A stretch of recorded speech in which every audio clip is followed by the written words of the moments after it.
যে ভালোবাসাকে আঁকড়ে ধরে বাকিটা জীবন বাঁচবো বলে ভেবেছিলাম, সেই ভালোবাসাই আমার সাথে বিশ্বাসঘাতকতা করলো।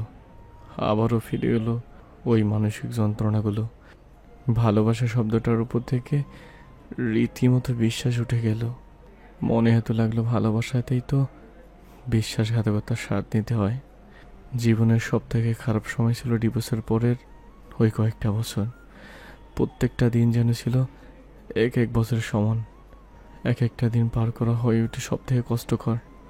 খ্যাতির অভাব আমার কোনো কালেই ছিল না। এত খ্যাতি, ভক্তদের এত ভালোবাসা, তবুও জীবনটার উদ্দেশ্যহীন হয়ে পড়ে। মনে হয় যেন কোনো কারণ ছাড়াই বেঁচে আছি আমি। অরার কোল থেকে মুখ তুলে আবারও তার দিকে তাকালো আশাদ। তার চোখ দুটোতে জল টলমল করছে, যে কোনো মুহূর্তে গড়িয়ে পড়বে। তড়িৎ গতিতে চোখ ফিরিয়ে নিল অরা, কারণ তার চোখেও জল চলে আসছে। শেষ মুহূর্ত পর্যন্ত চেষ্টা করে যাচ্ছে নিজের চোখের জল আশাদের কাছ থেকে গোপন করার। আশাদ অস্পষ্ট স্বরে বলল, তুমি তো নিজেই আমাকে দেখেছিলে ওই সময়টা। ডিপ্রেস হয়ে পড়েছিলাম আমি। অনবরত ড্রিঙ্ক করতাম। প্রয়োজনের বাইরে কারোর সঙ্গে কোনো কথা বলতাম না। নিষ্প্রাণ হয়ে পড়েছিলাম আমি। কয়েক মুহূর্তের জন্য সেই দিনগুলোর কথা মনে পড়ে গেল অরার। তখনকার আশাদ আর আজকের আশাদের মধ্যে আকাশ পাতাল তফাৎ। তখনকার আশাদ ছিল প্রাণহীন, যান্ত্রিক। প্রাণ ফিরে পেলাম তোমার কারণে। তুমি না থাকলে আমার কি হতো, আর আমি তো মরেই যেতাম। আর অরা সঙ্গে সঙ্গে আতকে উঠে বলে, চুপ করো তো। না, সত্যি এই যন্ত্র নিয়ে বেঁচে থাকাটা খুব কষ্টকর হয়ে পড়ছিল আমার জন্য। নিজেকে শেষ করে দিতে ইচ্ছা করছিল মাঝে মধ্যে। তুমি ঠিক সময়ে এসে আমার যন্ত্রণাগুলো কমিয়ে দিয়েছিলে বলেই তো আমি আজ বেঁচে আসি। অরা ধরে রাখতে পারল না আর নিজেকে। তার চোখ দুটো বেয়ে গড়িয়ে পড়ল জল। সেই জল মোছার কোনো প্রকার উদ্যোগ না নিয়ে অরা অভিমানী কণ্ঠে বলল, সেই জন্যই সন্দেহ করলে আমায়? চোখ দুটো বুজে ফেলল আশাদ। তার ওই চোখ খেয়ে যে অবিরাম যন্ত্রণা। তার চোখ বেয়েও গড়িয়ে পড়ল অবাধ্য অশ্রু। অরা একরাশ অভিমান নিয়ে বলল, তোমার বলার প্রতিটা কথা আমি মেনে নিতাম যদি জীবনে কোনো দিনও আমার মনে কোনো খারাপ চিন্তা আসতো। আমার সন্দেহ করার কোনো কারণ নেই, সেটা তুমিও জানো আরশাদ। তবুও সন্দেহ করে বাজে কথাগুলো বলতেও পিছপা হলে না তুমি। কয়েক মুহূর্ত চুপ করে রইল আশাদ। তার ভয় হচ্ছে সেদিন তার মনে কাজ করতে থাকা ওই নেতিবাচক অনুভূতিগুলোর গভীরতা ওরা বুঝতে পারবে কিনা। লম্বা শ্বাস নিয়ে নিজেকে প্রস্তুত করলো আশাদ। তাকে বোঝাতেই হবে সেদিনকার মনের অবস্থাটা। আশাদ থেমে থেমে বলল, ওরা, তুমি কাকে বিয়ে করছো জানো? তুমি কোনো সুপারস্টারকে বিয়ে করনি। তুমি যাকে বিয়ে করেছো সে একটা প্রবলেমেটিক মানুষ, মানসিক যন্ত্রণায় ভোগা একজন মানুষ। ভেতর থেকে আমি একেবারে পারফেক্ট নই, তবুও তো ভালোবাসছো আমাকে।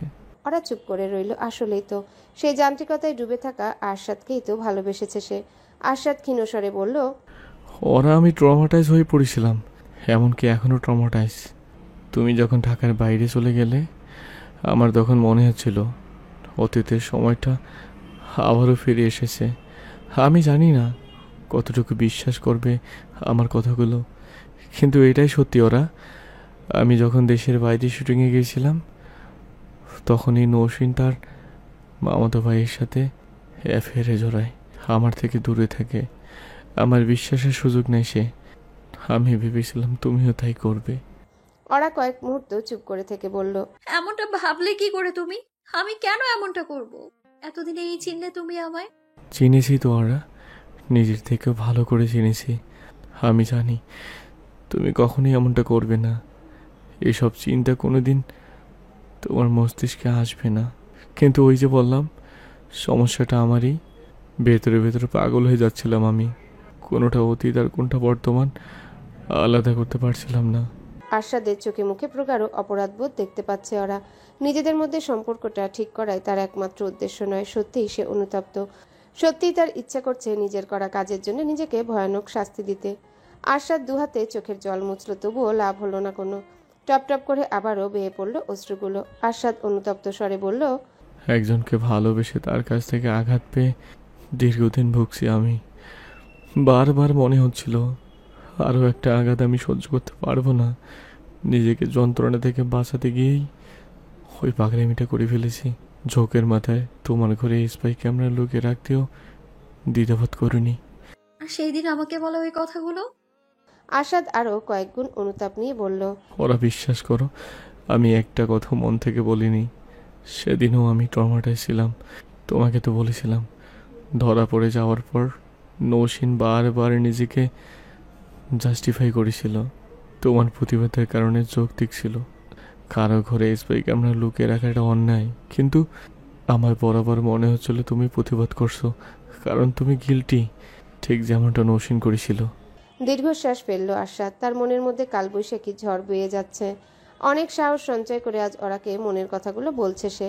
নৌসিনের সাথে ওই ঘটনার আজ কতগুলো বছর হয়ে গেছে, তবু সেটা নিয়ে আমি ডিস্টার্ব।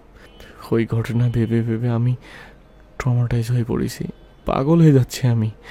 আমার অতীত আজও আমাকে স্বস্তি দেয় না। ওরা একটা আঘাত দীর্ঘ যন্ত্রণা দিয়ে যাচ্ছে আমাকে।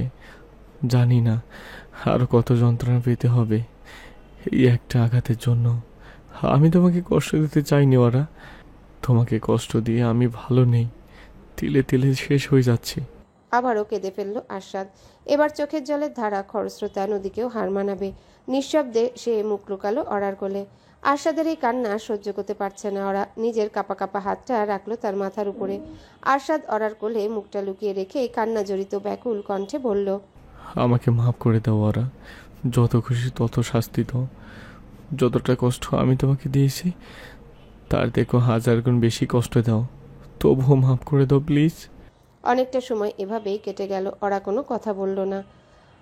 অরার কোলে মুখ লুকিয়ে অশ্রু ঝরিয়ে গেল নিঃশব্দে আরশাদ। পুরোটা সময় জুড়ে তার মাথায় হাত রেখে তার কথাগুলো বুঝতে চেষ্টা করলো ওরা।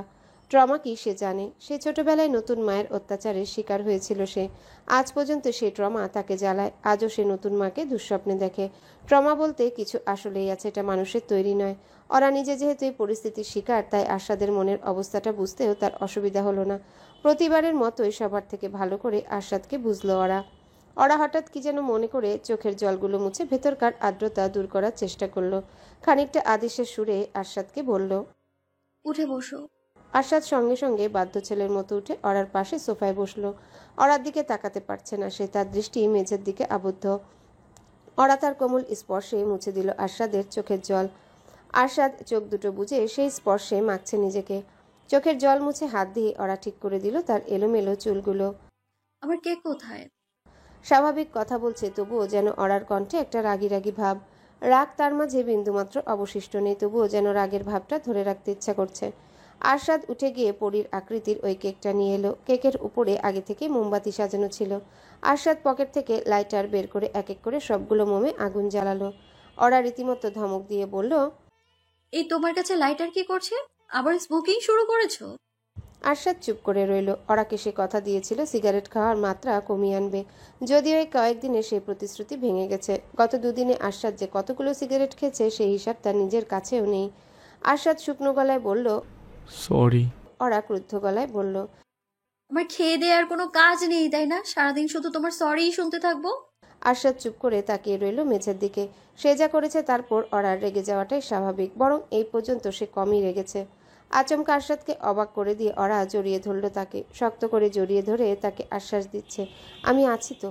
আরশাদ আর এক মুহূর্ত অপচয় না করে অরাকে জড়িয়ে ধরে তার কাঁধে মাথা রাখলো। অরা তার চুলে হাত বুলিয়ে দিতে দিতে কোমল স্বরে বলল, ভেতরে ভেতরে যে এত কষ্ট পাচ্ছ আগে বলনি কেন আমায়? আরশাদ ইতস্তত করে বলল। সাহস করে উঠতে পারিনি। অরা জোর দিয়ে বলল, সাহস করতে না পারার কি আছে? আমি কি বাঘ না ভাল্লুক? বউ আমি তোমার। ভেবেছোটা কি শুধু ভালো সময় পাশে থাকবো, খারাপ সময়টা থাকবো না?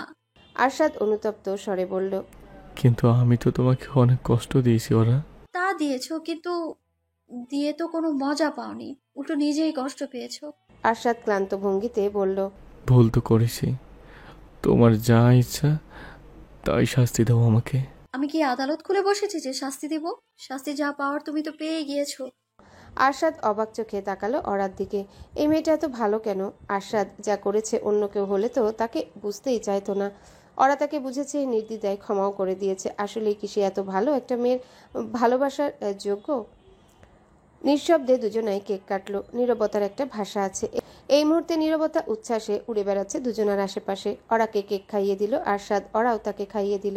এই দুজনকে এই মুহূর্তে দেখলে কে বলবে তাদের মাঝে গত কয়েকদিন ভয়ানক ঝড় বয়ে গেছে। আরশাদ আবারও অরাকে জড়িয়ে ধরে বলল। Happy birthday lifeline. অরা কিঞ্চিত লজ্জা পেয়ে বলল। ছাড়ো, ঢঙের নামে ডাকতে হবে না আর। অরা নিজেকে আরশাদের আলিঙ্গন থেকে ছাড়িয়ে আনার চেষ্টা করলো। আরশাদ আরো শক্ত করে তাকে জাপটে ধরে বলল। 100 বার ডাকবো, কি করবে তুমি? অরার হঠাৎ কি যেন হলো, বিচিত্র এক সাহস এসে ভর করলো তার উপর। অন্যরকম গলায় বলল। দেখবে কি করব। আরশাদকে আর কিছু বলার সুযোগ না দিয়ে তার ঠোঁটে নিজের ঠোঁটের স্পর্শ দিল অরা। দুজনে কতটা সময় এভাবে ছিল কেউ জানে না, জানাটা মুখ্যও নয়। দুজনে এতটুকু জানে ভালোবাসার শক্তির কাছে পৃথিবীর সব শক্তি হেরে যায়। অদ্ভুত একটা পাখির ডাক শোনা যাচ্ছে। ভোরবেলা পাখির কিচিরমিচির শোনা যায়, কাকের কর্কশ ডাক শোনা যায়, তবে এমন ডাক তো শোনা যায় না। পাখির ডাক নিয়ে আরশাদ খুব যে একটা মাথা ঘামালো তাও নয়। বহুদিন পর শান্তিতে ঘুমিয়েছে সে। এই কয়েকটা দিন যে ঝড় বয়ে গেল তার উপর দিয়ে ঘুমাবার কোনো অবকাশই বেচারা পায়নি। শান্তিতে ঘুমিয়েছে তার বুকের সঙ্গে লেপ্টে থাকা মানুষটাও। আরশাদের বুকের সঙ্গে পিঠ লাগিয়ে বেঘরে ঘুমাচ্ছে ওরা। মেয়েটা এদিক ফিরে থাকলে ভালো হতো। একদৃষ্টিতে তার দিকে তাকিয়ে থাকতে পারত আরশাদ। ঘুমন্ত অরাকে দেখার চেয়ে শান্তিময় আর কিছুই হতে পারে না তার কাছে। এক হাত দিয়ে অরাকে জড়িয়ে ধরে বিছানা থেকে সামান্য মাথা উঠিয়ে বেডসাইড টেবিলে থাকা ডিজিটাল ঘড়িটার দিকে তাকালো আরশাদ। 6:48 বাজছে কেবল। কেবল শুটিং ছাড়া আর কোনো কারণেই এত সকালে ঘুম থেকে উঠতে ইচ্ছে করে না আরশাদের। অফিসে কোনো মিটিং থাকলে সেগুলো রাখে 12টার পর। অরা হঠাৎ কিছুটা নড়ে চড়ে উঠল। আরশাদের নড়াচড়ায় তার ঘুম ভেঙে গেল নাকি? আরশাদ তার হাতটা রাখল অরার কপালে। শীতে তার হাত সর্বক্ষণ বরফের ন্যায় জমে থাকে। আরশাদের এমন শীতল স্পর্শ পেয়ে কিঞ্চিত কেঁপে উঠল অরা। অস্ফুট স্বরে আওয়াজ করল, তবুও হাতটা সরিয়ে নিল না আরশাদ। অরার গায়ের উষ্ণতার মাঝে ডুবিয়ে দিল তার শীতল হাতটা। যেভাবে অরার তার সমস্ত কষ্টগুলো দূর করে তাকে নতুন জীবন দিয়েছে, ঠিক সেভাবেই তার শীতলতাকে উষ্ণতায় পরিণত করছে। আরশাদ আদুরে গলায় বলল। উঠেছো? অরা ঘুম জড়ানো কণ্ঠে বলল। হুম। অরার কানের সঙ্গে ঠোঁট মিশিয়ে আরশাদ বলল। Good morning. আরশাদ এমন ছোট ছোট কাজ, ছোট ছোট কথা ভয়ানক লজ্জায় ফেলে দেয় অরাকে। লজ্জায় কয়েক মুহূর্তের জন্য জমে গেল অরা। তার সমস্ত শরীর জুড়ে বয়ে গেল বিচিত্র এক হাওয়া। অরা ফিসফিস করে বলল। Good morning. আরশাদ আচমকায় অরার জামার ভেতরে হাত ঢুকে হাতটা রাখলো তার পেটের উপরে। শান্ত ভঙ্গিতে হাতটা বুলিয়ে যাচ্ছে পেটের উপর, হয়তো শুভ সকাল জানাচ্ছে তার সন্তানকেও। কয়েক মুহূর্ত এভাবেই কেটে গেল নীরবতায়। এমন ভয়ঙ্কর সুন্দর মুহূর্তের জন্যই তো বেঁচে থাকা দুজনার। দিনভর যতই ঝড়ঝাপটা বয়ে যাক না কেন, দিন শেষে এমন সুন্দর একটা মুহূর্ত আসবেই। অরা চোখ দুটো বন্ধ করে চিন্তায় হারিয়ে গেল। এই মানুষটাই তো তার সব। এই কয়েকদিনে আরশাদকে বাদ দিয়ে একটা জীবনের কল্পনা করার চেষ্টা করেছে ওরা, পারেনি, সম্ভব হয়নি। তার সবখানে কেবলই আরশাদ। প্রত্যেকটা প্রিয় বইয়ের ভাজে আরশাদ, প্রত্যেকটা গানের লাইনে আরশাদ। কয়েক মিনিট পর আরশাদের বাহুডোর থেকে নিজেকে ছাড়ানোর চেষ্টা করে অরা বলল। ছাড়ো, উঠবো। আরশাদ আরো শক্ত করে তাকে জাপটে ধরে বলল। থাকো আর একটু। অরা বাধা দিল না। আর তার নিজের আসলে উঠতে ইচ্ছা করছে না, ইচ্ছে করছে সময়টাকে থামিয়ে দিতে, পুরোটা দিন এভাবেই আরশাদের বুকের মাঝে কাটিয়ে দিতে। আরশাদ হঠাৎ নিজের দিকে ঘুরিয়ে নিল অরাকে। আরশাদের দিকে চোখ পড়তেই ধক করে উঠল তার বুকটা। পুরুষ মানুষের চেহারা এত নিখুঁত হয় কি করে, দেখলেই যেন চোখে নেশা লেগে যায়। অন্যদিকে তাকাতে ইচ্ছা করে না। অরা অবশ্য অন্যদিকে চোখ ফিরিয়ে নিল। আবারও ভয়ানক লজ্জা জেঁকে ধরেছে তাকে। আরশাদ এক দৃষ্টিতে ড্যাব ড্যাব করে তাকিয়ে আছে তার দিকে, এমনভাবে দেখছে যেন জীবনে কোনোদিনও দেখেনি তাকে, কোনোদিনও আর দেখার সুযোগও পাবে না। অরা লজ্জামাখা গলায় বলল। কি দেখো? আরশাদ নির্বিকার ভঙ্গিতে বলল। তোমাকে। আগে দেখোনি কখনো? আরশাদ তার মোহনীয় কণ্ঠে বলল। দেখছি তো, তবুও প্রতিবারে অন্যরকম লাগে।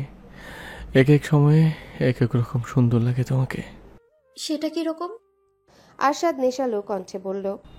সকালে ঘুম থেকে ওঠার পর এক অন্যরকম লাগে, গোসল করে বেরিয়ে আসার পর আরেক রকম সুন্দর লাগে, হাসলে আবার অন্যরকম সুন্দর লাগে, কাঁদলেও সুন্দর লাগে, তবে সেই সুন্দরটা ভয়ঙ্কর। এত সৌন্দর্য আমি সহ্য করতে পারি না। তুমি কখনো কেঁদো না ওরা, বুঝেছ? প্রচ্ছন্ন হাসি ফুটে উঠল অরার ঠোঁট জুড়ে। তার প্রশংসা কেউ কোনোদিনও করেনি, ওরাও চায়নি কেউ করুক। অরা আরশাদকে আশ্বস্ত করে বলল। আচ্ছা, কাঁদবো না। অরা চুলের মাঝে হাত বুলিয়ে দিয়ে আরশাদ বলল। আজ কিন্তু আমাদের অনেক প্ল্যান। কিসের প্ল্যান? তোমার বার্থডে সেলিব্রেশনের প্ল্যান। আমার আজ তোমার প্রিয় রেস্টুরেন্টে লাঞ্চ করব, তারপর লং ড্রাইভ। 300 ফিটে একটা ইকো রেস্টুরেন্ট বুক করে রেখেছে, সেখানে বাকি দিনটা কাটাবো। সন্ধ্যার দিকে পুরোনো দিনের কোনো একটা সিনেমা দেখব, আর রাতে ক্যান্ডেল ডিনার করব। ওরা ক্লান্ত ভঙ্গিতে বলল, এত কিছু করতে হবে, তার থেকে বরং পুরো দিন এইভাবে বিছানায় পড়ে থেকে কাটিয়ে দিই। কয়েক মুহূর্ত চুপ করে থেকে আরশাদ কোমল স্বরে বলল, তোমার তো ইচ্ছে করছে, হুম। তাহলে সেটাই করি। ওরা কি যেন ভেবে বলল, না থাক, যাবো ঘুরতে। তোমার ইচ্ছা না করলে যেতে হবে না ওরা। ইচ্ছে করছে তো। সত্যি? সত্যি। জন্মদিন যেমন উদযাপন করতে হয় এটাই ওরা জানতো না। নিজের জন্মদিন নিজে উদযাপন করা যায় না, উদযাপন করে কাছের মানুষগুলো। কাছের মানুষ বলতে কোনোদিনই ওরার কেউ ছিল না। এই মানুষটার বদৌলতে জন্মদিনের স্বাদ পাচ্ছে ওরা। এত সুন্দর করে দিনটা সাজিয়ে রেখেছে আশা, তার পরিকল্পনা কি করে ভেস্তে যেতে দিতে পারে ওরা? আচ্ছা, তাহলে উঠে ফ্রেশ হও, আমি আজ নিজের হাতে তোমার জন্য ব্রেকফাস্ট বানাবো। ওরা উঠতে বসতে বসতে আগ্রহ নিয়ে বলল। তাহলে আমি আসি তোমায় হেল্প করতে। আশাদ থমথমে গলায় বলল, একদমই না, তোমাকে না বলেছি। বাবু পৃথিবীতে না আসা পর্যন্ত চিকেন থেকে দূরে থাকবে। আমি তো শুধু তোমায় হেল্প করব। থ্যাংক ইউ, কিন্তু আমার হেল্প লাগবে না। ওরা গোমরা মুখে বলল, তুমি এমন একটা ভাব করো যেন আমি আমার আগে আর কেউ প্রেগনেন্ট হয়নি। জানো পৃথিবীতে কত মেয়ে প্রেগনেন্ট হয়ে প্রতিদিন রান্নাবান্না করছে?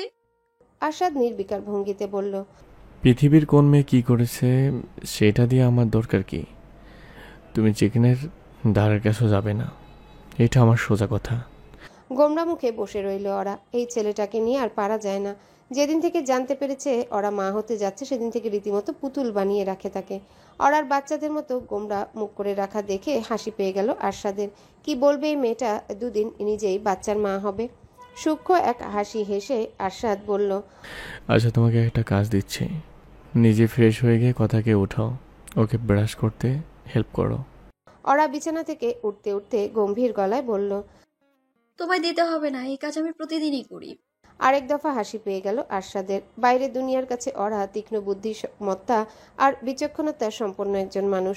শুধুমাত্র আরশাদই জানে ওই মানুষটার মাঝে লুকিয়ে আছে ছটফটে একটা বাচ্চা মেয়ে। আরশাদ ফ্রেশ হয়ে চলে গেল ব্রেকফাস্ট বানাতে। বাবুর্চি আব্দুর তাকে সাহায্য করছে। মাঝে মধ্যেই ওরার জন্য রান্না করে আরশাদ। যতবারই আরশাদ রান্নাঘরে পা রাখে ততবারই আব্দুর তাকে রান্না বিষয়ক জ্ঞান দেওয়ার চেষ্টা করে। আরশাদ পৃথিবীর আর সবকিছু সহ্য করতে পারলেও বিনামূল্যে পাওয়া জ্ঞান সহ্য করতে পারে না। তাই আরশাদ রান্নাঘরে এলেই কয়েক দফা তর্ক বেঁধে যায় আব্দুরের সঙ্গে। বিশাল সাইজের টেডি বিয়ারকে জড়িয়ে ধরে ঘুমিয়ে আছে কথা। নিঃশব্দে তার ঘরে প্রবেশ করে জানালার কাছে গিয়ে পর্দা টেনে সরালো ওরা। কদিন হলো ডিসেম্বরের আগমন ঘটেছে। দিনের অন্যান্য সময় শীতটা তেমন অনুভূত না হলেও সকালের দিকে শীতে রীতিমতো কাঁপতে হয়। আকাশেও নেই রোদের দেখা। ওরা কথার বিছানায় বসে তার গায়ে মৃদু ধাক্কা দিয়ে বলল, কথা উঠছো না? মেয়ের মাঝে কোনো হেলদোল নেই। ওরা প্রবল ধৈর্য শক্তি সম্পন্ন বলেই রোজ সকালে কথাকে ডাকার সাহস পায়। কয় হাজারবার ডাকার পর যে তার ঘুম ভাঙে সেই হিসেব কারো কাছে নেই। ওরা আবারও ডাকলো। কথা কথা ওঠ। মিনিট কয়েক ডাকাডাকির পর কথার ঘুম ভাঙল। ঘুম জড়ানো কণ্ঠে সে বলল, সকাল হয়েছে। ওরা মিষ্টি গলায় বলল। হয়েছে তো। কথা হাই তুলতে তুলতে বলল, আজকে স্কুল আছে। ওরা উৎফুল্ল গলায় বলল। না, আজকে উইকেন্ড। কথা কি যেন ও মনে করে এক লাফে উঠে বসলো। ওরা ভাবলো হয়তো স্কুলে যেতে হবে বলে আনন্দে উঠে পড়েছে কথা। ওরা অবাক গলায় বলল, দিন দিন তো ভালোই বিচ্ছু হয়ে যাচ্ছিস কথা। স্কুল থাকলে তো জীবনেও এক ডাকে উঠাতে পারি না তোকে। ওরার কথাগুলোই তেমন গুরুত্ব না দিয়ে কথা তাকে জড়িয়ে ধরে বলল। হ্যাপি বার্থডে ওরা। বিস্ময়ে কয়েক মুহূর্ত স্তব্ধ হয়ে রইল ওরা। বিস্মিত ভঙ্গিতে কথাকে জড়িয়ে ধরে বলল, জানলি কি করে? বাবা বলেছে জানো, কালকে অনেক রাত পর্যন্ত আমি তোমার জন্য ওয়েট করেছিলাম। তুমি এত দেরি করেছিলে, আমি তো ঘুমিয়ে পড়লাম। ওরা আদুরে গলায় বলল। সরি সোনা, আর দেরি হবে না। কথা হঠাৎ ওরাকে ছেড়ে বিছানা থেকে নেমে গেল। ওরা বলল, কোথায় যাচ্ছিস? দাঁড়াও না। কথা তার পড়ার টেবিলের কাছে গিয়ে একটা কাগজ নিয়ে এলো। কাগজটা গোল করে ভাঁজ করা, একটা লাল ফিতা দিয়ে বাঁধা। ওরার দিকে সেটা বাড়িয়ে দিয়ে কথা বলল, এই নাও তোমার বার্থডে প্রেজেন্ট। অবাক হয়ে ওরা দেখছে কথাকে। এতটুকু একটা মেয়েরও তার জন্মদিন নিয়ে কত চিন্তা। ওরা আসলেই ভাগ্যবতী। বহু ভাগ্য করে মানুষ এত সুন্দর একটা পরিবার পায়। তার জন্মদিন নিয়ে আরশাদ আর কথা দুজনের মাঝে ব্যস্ততার শেষ নেই। ওরা যে বিশেষ কেউ এই দুজন সেটা বারবার তাকে বোঝাতে সচেষ্ট। লাল ফিতার বাঁধনটা খুলতে চোখের সামনে ভেসে উঠল চমৎকার এক ছবি। ওরা মুগ্ধ হয়ে দেখছে ছবিটা। কথার আঁকা অন্য সব অসাধারণ ছবির মতো একটি অসাধারণ ছবি। ছবিতে অরার কথা পাহাড়ের চূড়ায় উঠেছে, পাহাড়টাকে ঘিরে রেখেছে অসংখ্য গাছপালা। অরার পরনে লাল শাড়ি আর কথা পড়েছে লাল টুকটুকে ফ্রক। পাহাড়ের চূড়ায় দাঁড়িয়ে হাসজ্জ্বল ভঙ্গিতে রংধনু দেখছে দুজন। ছবিটা জুড়ে রঙের খেলা দেখলেই যেন চোখটা জুড়িয়ে যায়। অরার চোখে জল চলে এলো। সাবধানে সেই জল মুছে কথার কপালে চুমু খেয়ে অরা বলল, থ্যাংক ইউ মাম্মাম। এই প্রথম কথাকে মা জাতীয় কিছু ডাকলো অরা। তার মনে সুপ্ত ইচ্ছাটা বহুদিন ধরে লুকিয়েছিল, প্রকাশ করতে পারেনি কখনো। ভেবেছে কথা হয়তো পছন্দ করবে না, তবে আজ কোনো ভয় নেই, কারণ ওরা জানে কথার যাই হোক রাগ তার উপরে কোনোদিনই করতে পারে না। ব্রেকফাস্ট তৈরি করে দুজনকে ডাকলো আরশাদ। বাগানে টেবিল চেয়ার এনে এখানে ব্রেকফাস্টের ব্যবস্থা করা হয়েছে। আগে তো প্রায় সকালে মাটিতে ঘাসের উপর বসে ব্রেকফাস্ট করতো তারা। মাটিতে বসতে ওরা আর বাবু দুজনারই কষ্ট হবে বলে টেবিল চেয়ারের ব্যবস্থা। সকালে একসঙ্গে বসার কয়েক মিনিটের মধ্যেই কথা বায়না ধরে বলল, হ্যালো বন্ধুরা, পরবর্তী পার্ট খুব তাড়াতাড়ি আসবে, তো সবাই অপেক্ষায় থাকো। আর চ্যানেলটি যারা এখনো সাবস্ক্রাইব করোনি তারা পরবর্তী পার্ট দেখার জন্য চ্যানেলটি সাবস্ক্রাইব করে রেখো। ধন্যবাদ সবাইকে, আমাদের সাথেই থেকো।